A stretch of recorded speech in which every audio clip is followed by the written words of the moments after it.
This news is funded by viewers like you. Please support our work at democracynow.org/give. This is Democracy Now!, democracynow.org, War, Peace, and the Presidency. I'm Amy Goodman. During Tuesday's vice presidential debate, Governor Tim Walz criticized Senator J.D. Vance and Donald Trump for demonizing Haitians living in the city of Springfield, Ohio.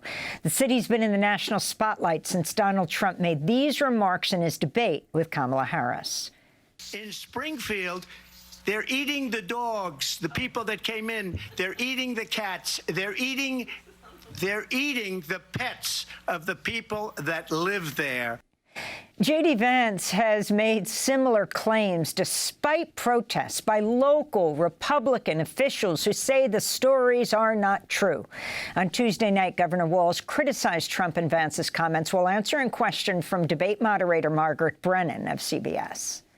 Governor, what about our CBS News polling, which does show that a majority of Americans, more than 50%, support mass deportations? Look, we fix this issue with a bill that is necessary, but the issue on this is what happens when you don't want to solve it. You demonize it.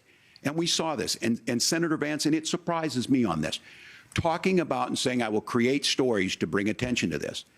That vilified a large number of people who were here legally in the community of Springfield. The Republican governor said, it's not true, don't do it. There's consequences for this. There's consequences. We could come together. Senator Langford did it.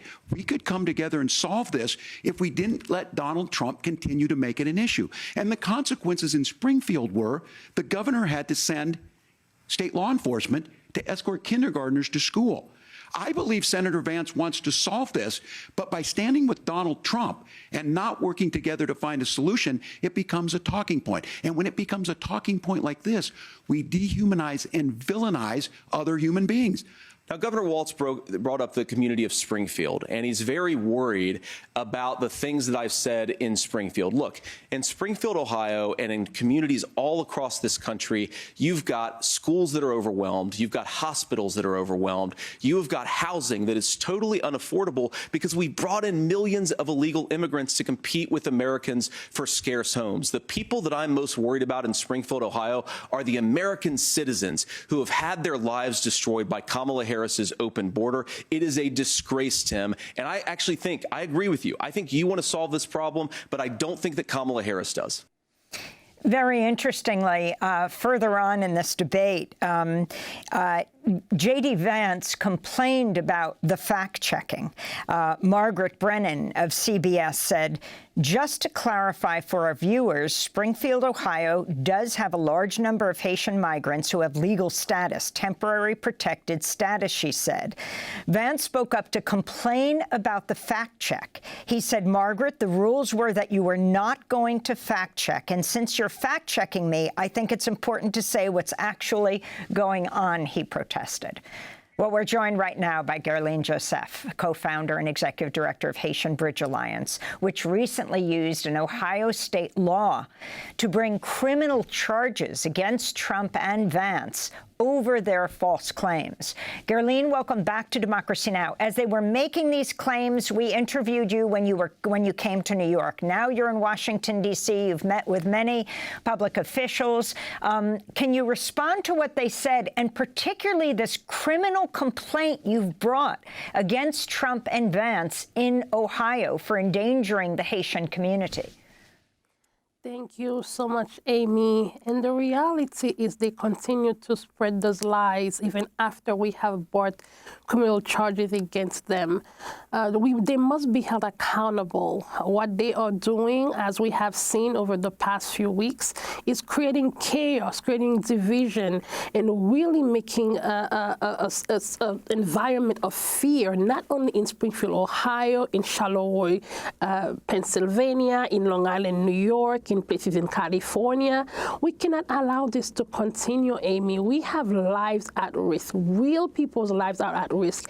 And the Haitian community in Springfield and around the country, along with our allies and the people of America, are standing up to say enough is enough. So this criminal charges that we have brought against Mr. Trump and Mr. Vance is really to hold them accountable, make sure that they understand that they are not above the law, and what they are doing is unacceptable as people who are seeking to be really leading this country forward. This cannot be the case.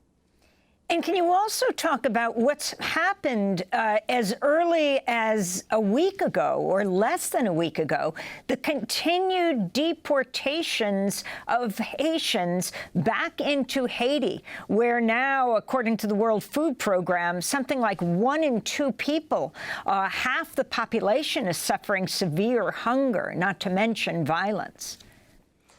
Thank you, Amy. And I want to make it clear that the Haitian Bridge Alliance is a non-partisan organization. We have lawsuits filed against President Biden for what happened in Del Rio, and we continue to push back against deportation that President Biden and his administration continues today to Haiti. As you just mentioned, as we see that we continue to deal with extreme political turmoil in Haiti and the famine that is happening right now. And President Biden in his administration continues to deport Haitians, immigrants to Haiti right now. So we are calling on President Biden and his administration to stop the deportation, while we are also calling on Mr. Vance and Mr. Trump to be held accountable for the criminal acts that they continue to terrorize a community and the entire country, for that matter of fact. Guerline Jozef, I want to thank you for being with us, co-founder and executive director of Haitian Bridge Alliance. Democracy Now! Is funded by viewers like you. Please give today at democracynow.org/give.